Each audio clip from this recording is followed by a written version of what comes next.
I want to share with you three B's: belong, believe, and behave. I'm going to help you understand that these three B's are probably more of a process than an event, which means simply this: the longer you serve the Lord, the more you're going to belong, the more you're going to believe, and the more you're going to behave. So these aren't something that happens once and then you're done with them. They are things that you somehow get better at and better at. I'm also going to show you that I believe that the Bible teaches there's a particular order to them. I also happen to believe that that order is different than when I grew up. I think that this generation we're in now has a better understanding of this. I'm going to show you how the order I think I'm going to show you is more biblical. And then I'm going to show you how that our love, the supernatural God's love, impacts how we belong, how we believe, and how we behave. So I'm going to have Marisa come, and she's going to read to us our texts out of Exodus 19, 1-6, and the Luke passages. We'll turn that on if you... The Israelites arrived in the wilderness of Sinai exactly 2 months after they left Egypt. After breaking camp at Rephidim, they came to the base of Mount Sinai and set up camp there. Then Moses climbed the mountain to appear before God. The Lord called out to him from the mountain and said, "Give these instructions to the descendants of Jacob, the people of Israel. You have seen what I did to the Egyptians. You know how I brought you to myself and carried you on eagle's wings. Now, if you will obey me and keep my covenant, you will be my own special treasure from among the nations of the earth, for all the earth belongs to me, and you will be to me a kingdom of priests, my holy nation. Give this message to the Israelites." Thank you. So in our readings, we have three sets of people. In Exodus, you have over 1 million plus slaves. Well, they're ex-slaves in our story, right? And like they're fairly fresh off the slave market, okay? In Luke 5, you have a bunch of Levi's friends. The NIV uses the terminology sinners. The New Living Translation describes them as scum. A little strong, but nevertheless. And then in Luke 19, you have Zacchaeus, who is a notorious tax collector, and he's known for ripping people off. Those are our three sets of people. The Exodus, 1 million plus people are ex-slaves. Luke 5, a bunch of Levi's friends who are described as scum. And then in Luke 19, you have Zacchaeus, the notorious tax collector, and he's known for ripping people off. Well, so being as I love to shop, I went and bought me 3 new hats, and I bought me a nice blue hat, a nice red hat, and a nice white hat. And I think what I'm going to do is, do you guys want to come and help me? Sure. So, a couple of questions that I need to ask you guys. Let's suppose that, let's take a vote here. Do you want to be a hockey team or do you want it to be a baseball team? Hockey? Hockey, okay. And okay, you guys are going to be a hockey team.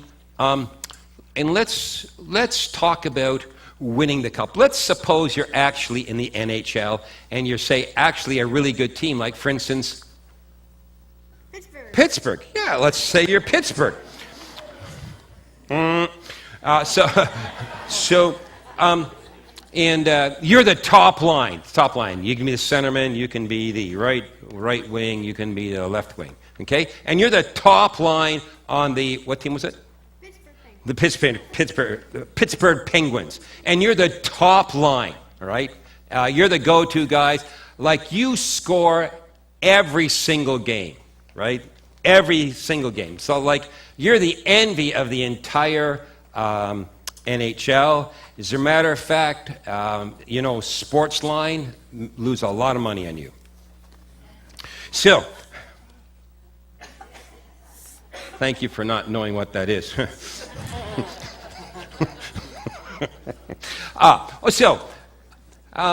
I'd like to introduce. I'd like to introduce myself as a person that is actually a fairly good hockey player.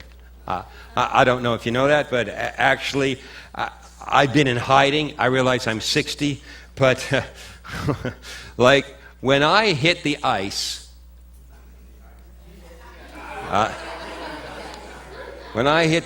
like, I can fly. Like I realize that you guys are good, but I want you to know that when I hit the ice, I can just fly. And so I can behave like a hockey player, right? I believe that I'm a really good hockey player, like really, really, as good as you three. And you know what? I really want to belong to you because I think you're the best team in the league. And because I believe I'm a good hockey player, and I'm behaving like a hockey player, like I carry my sticks around, and I use a face guard even when I go to the bank, like I really behave like a hockey player, and I really want to belong to you people, because you know what? I want to win the Stanley Cup. Do you think you're going to let me onto your team? Would you let me onto your team? Are you going to let me on the team? Oh, Allie is being honest. Thank you. Allie, should I go on that team? No. Why not? Being as they're not cooperating. Why not, Allie? Too old. Too old. You know what? These guys are right. Allie is honest. All right? As much as I like hockey, as much as I believe that I'm a good hockey player, as much as I behave like a hockey player, as much as I want to belong to the Pittsburgh Penguins, it doesn't matter. They're not letting me join the team. Allie is right. Because there's an order for this to happen in the NHL. And it starts with this. When you are about 5 years old, you got to believe that you're of the NHL stuff. You do. And then you have to start behaving like a hockey player. So you guys would know this because I don't know this off the top of my head. How many hours a week did Wayne Gretzky play hockey when he was a kid in the backyard? They couldn't get him off the ice. His dad would go and drag him back inside because he's behaving like a hockey player. All right? And belonging will always come out when you believe something about yourself, when you start behaving, then you can, because this doesn't cut it in the NHL. You can't go to Pittsburgh. You could probably go to Toronto a couple of years ago, but not now, and join the club. That's not how it works. You have to start with believing it about yourself, behaving, and then you can belong. Make sense? That's how hockey works. You know what? As a matter of fact, That's how life works. You got to believe something about yourself, then you have to behave, then you can belong. Right, boys? Larry Brett, come on up here, buddy. Yeah, Larry Brett. I haven't picked on Larry for a while. Come on up here, Larry. Larry Brett, I want you to put these in order for the church. Don't put them in order for the electrician thing, or not for the Pittsburgh Penguin. Pittsburgh Penguin. Put this in order for the church. Do people have to behave, believe, or belong? What's the best order for the church? Okay. Oh, yeah.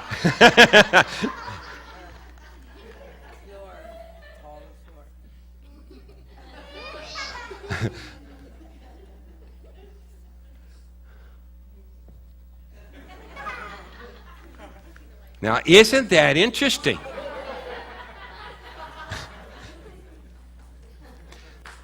Isn't that interesting? Because everywhere else in the world, this doesn't work. But in the church, the first thing you need to do is belong, and then you have to believe, and then you have to behave. And see, it's one of the few, I don't know if you want to call it the institutions, if you use the word institution, it's one of the few institutions where it's backwards. It's totally backwards. Now, you guys can do one of two things. You're doing a marvelous job. You can stand there for the next 20 minutes, or you can sit down, whatever you would like. What would you like? He wants to stand. How about you? What do you want to do, buddy? You're going to stand? You guys can sit down, because that's too long to stand. I'll let you sit down. Give them a hand.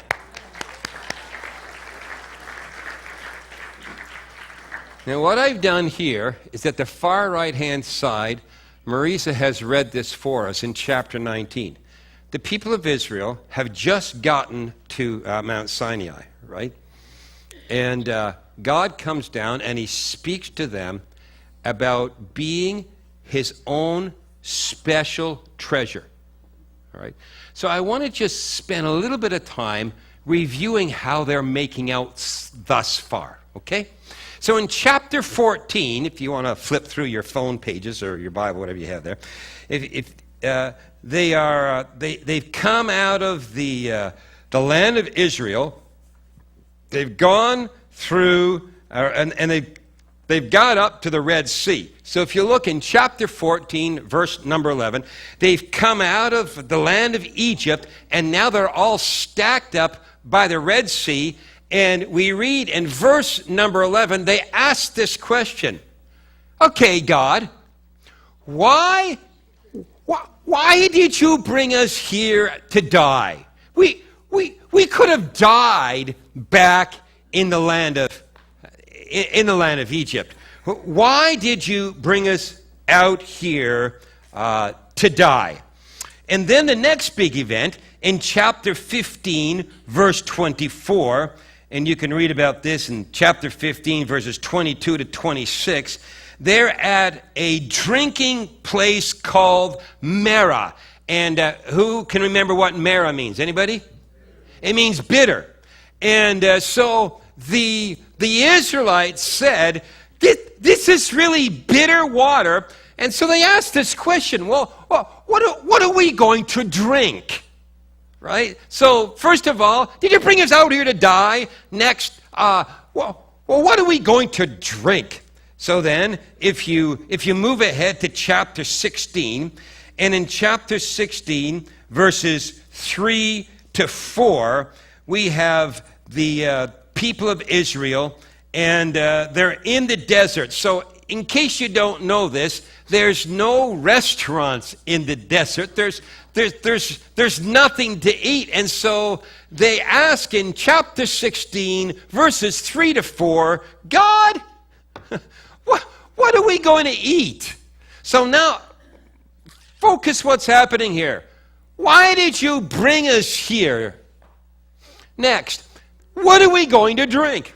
Next, what are we going to eat? Well, one more. If you go to chapter 17 and verse 1 and 2, you can look in that immediate area. They're at Rephidim. There's no water to be found. They're all dying of thirst. And they say these words, Lord, give us some water.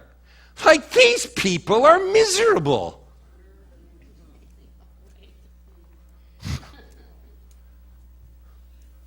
But no word of praise, no word of thanks. Nobody's like loving Jesus. Nobody's, kumbaya, my Lord. Kumbaya, kumbaya, my Lord. No, they're complainers, right? Why'd you bring us here? What are we going to drink? What are we going to eat? Give us water. It's like taking children on a road trip to South Africa. You leave in the car and you're in Elmer and you get this from the back seat. It's... Now, I want you to notice in chapter 19, Maurice read this for us already. You have seen what I did to the Egyptians. You know how I brought you to myself and carried you on eagle's wings. Now, if you will obey me and keep my covenant, watch this. You will be my own special treasure from among all the nations of the earth, for all the earth belongs to me. And you will be to me a kingdom of priests, my holy nation. Go and give the people of Israel this message. Now, if you will obey me and keep my covenant, you will be my own special treasure among all the nations of the world. So it's kind of a setup. We know that they are they haven't done a really good job of behaving themselves thus far. Right? They're on a scale to 1 to 10, they're about a negative 18, right? They're just miserable. They keep on asking God, why? And so the question now begs to be asked, well, what comes first? Should they behave themselves? Notice this phrase here. If you will obey me and keep my commandments, then you will be my own special treasure. So the question begs to be asked, well, wow. Should they behave themselves first? Or better yet, let's ask some questions. What came first? When God chose the people of Israel, did they belong first? Did they behave first? Well, unless something fairly significant happens after chapter 19, and if you don't know the story, you can hang onto your pew because I'm going to tell you it. Or did they believe first? And those are great questions. So if you move ahead to Exodus chapter 32, I'm going to show you what happens. So the invitation is given to be God's chosen people. Moses then goes up Mount Sinai for 40 days and 40 nights, which, by the way, is a long time when you're waiting. Right? It's not a long time for playoffs, but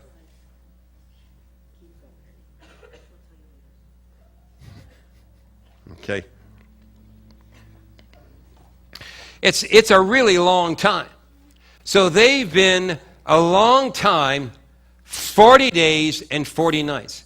And when you look in chapter 32, what happens there? Tell me. Yeah, they said, God, I don't know what happened to this guy. I don't know what happened to Moses. So you know what we're going to do? We're going to, we're going to make us a new God. We're going to make us a new God who, A new God that brought us out of the land of Israel. So now you ask yourself this question.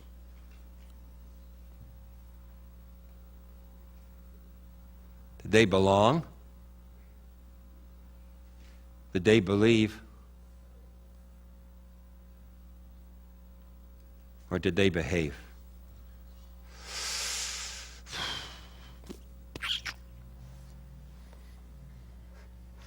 Watch this.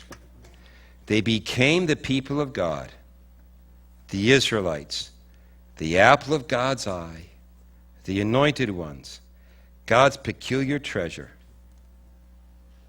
before they believed and before they belonged.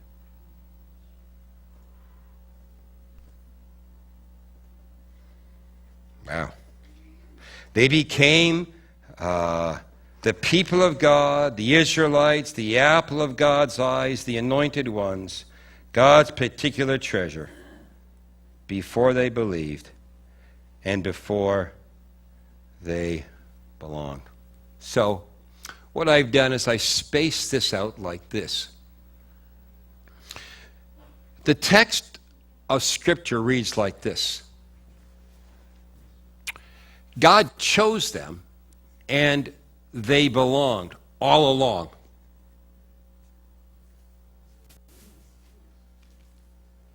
Well, that's contrary to the way we would do things. That doesn't make sense to us, but that's the way the Scripture reads. They belong to God all along. Somewhere along the line, they started to believe some things. And when you read the Old Testament, wow, they never did the behaving thing ever. Never. They never got it. They never really got it. And I've been thinking a lot about these 3 B's. And I think about them because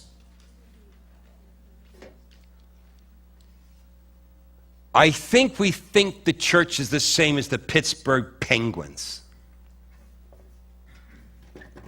Because this tends to be the way we do church. I'll tell you a story. I've told this before, but Tommy Barnett, who was pastoring at the time, he's retired, his son Luke has taken over the church in Phoenix, Arizona, First Assembly of God. He's in Walmart around Christmas time. And a clerk is there serving him, and as the clerk is serving him, the clerk says to Tommy Barnett, he says, "I know you. I've seen you before." And he said, "Well, my name's Tommy Barnett. I'm the pastor of First Assembly of God." She goes, "That's right, yeah. You have that big church up on around the corner there, etc. And you always have big Christmas events, don't you?" And Tommy said, "Oh, yeah, we got big Christmas event. We got a big Christmas event this weekend." And the clerk said, "Well, yeah, I know all about that, but I've never been there." And then Tommy Barnett gets this bright idea. He looks at the clerk and he says, "Can you get another clerk to come over here? Because I need 2 of you to do something." So the clerk says, "Yeah, just a minute." Goes and gets the other clerk, and both the clerks are standing in front of Tommy Barnett. And Tommy Barnett says, you know who I am?" They said, "Yeah, you're Tommy Barnett. And you know that we host a big Christmas event. We do it for 3 nights." And they said, "Yeah." And Tommy looked at them and said these great words. "I'm stuck. You'll never guess what." They said, "What?" "I don't have enough ushers. I need you to come and run the center ushering for me. Can you come and do that? Come and help me out? Because I'm stuck. I can't get enough staff because I'm not getting enough." And the 2 clerks said, "Absolutely. What time do you want us there?" And so the arrangements has been made. Clerk number 1 and clerk number 2 showed up at the right time, and Tommy Barnett met him at the front door, took him to Uncle Walt and said, "Put these people in front and center and let them look after this section." That's not how we do things. Now, interestingly enough, Tommy Barnett tells a story how that those 2 were one of the first to walk down the aisle. give their hearts to the Lord, and they're still in the church. Because Tommy Barnett understands that people need to belong. People need to belong before they behave. Now, I grew up like this. This is how I grew up. I grew up that if you're going to belong, it means two things. Number one, you believe everything and you believe the right stuff in the right order. Right? Absolutely. You got to believe the right stuff and you got to believe it in the right order, especially when it comes to eschatology. And if you don't know what that is, I don't either. No, it's the study of end times. You got to get all the events in order, like Jack Van Impe. You got to get them right in the right order, right? You got to believe the right stuff, and then you got to behave, right? And if you don't know what behaving means, we'll help you, right? It's not really written down anywhere, but you'll pick it up in the foyer, in the parking lot, at the women's tea, at the men's fellowship. You can pick that kind of stuff up. And if you toe the party line and you do it all right, then somewhere along the line, you can belong. Now, I submit to you that's not the way the Bible reads. I believe the Bible reads it this way. You see, here, our immediate problem is with people. People will never belong to us unless we love them unconditionally. They'll never belong to us as a congregation unless we love them unconditionally. People will never want to be part of us unless we allow them to belong. You see, if people either have to A, believe certain things, or B, behave certain ways before they have a sense of belonging to them, for them, I'm going to tell you something that I believe. Are you ready? You'll watch this church close. I believe that with all my heart. You'll watch this church close. Because people will stop coming. The only way this is going to work, people, that we got to help people. I'm going to show you how to do this next week. To belong, help people believe, and help people behave. And you know what? As important as this is, I'm going to show you how there's very few people you can do this to. There's a whole waft of people that you can do this to. Right? So if you've got 100 people, you can do 80% here, 15 here, and about 5 here. Right? And I'm going to show you what 5 you can do it to next week, so you won't want to miss that.